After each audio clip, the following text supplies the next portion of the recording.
Alright, no, what's up po mga idol? So kakaumpisa lang po natin mga idol. Time check 8:09.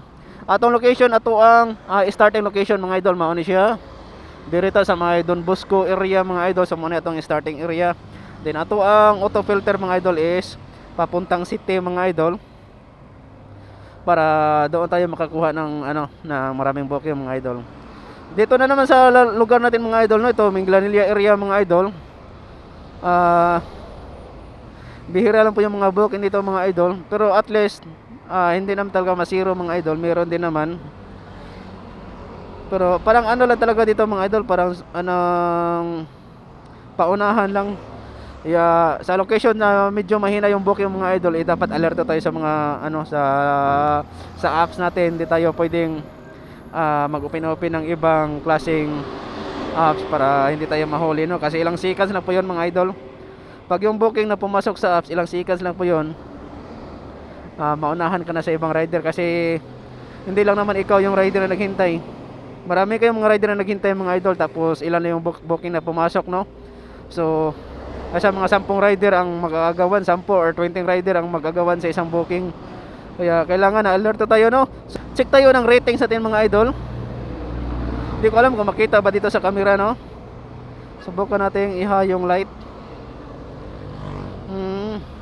Rating sa atin mga idol, so check natin. 0.99, ito yung pinaka the best na rating. Tapos orders completed 99. So yan, nawala na po yung mga violation natin.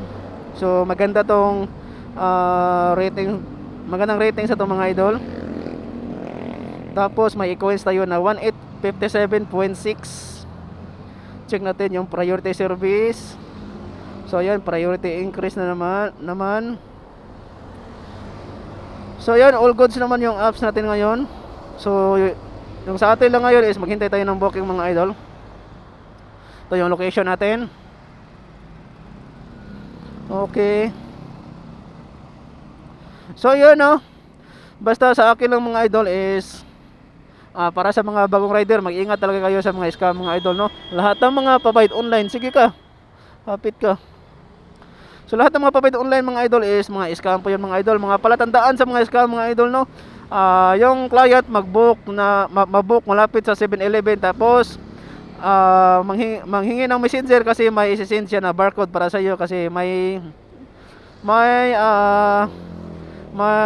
pabayaran siya sa 7-Eleven mga idol. At yung barcode na sinisend niya, yun po ay pa-scan niya sa 7-Eleven at bayaran mo yun ng yung iba 2-1, yung iba naman is 1-9. So mag-ingat kayo sa mga ganyan, is 100% scam po yan. So that's all po mga idol, God bless.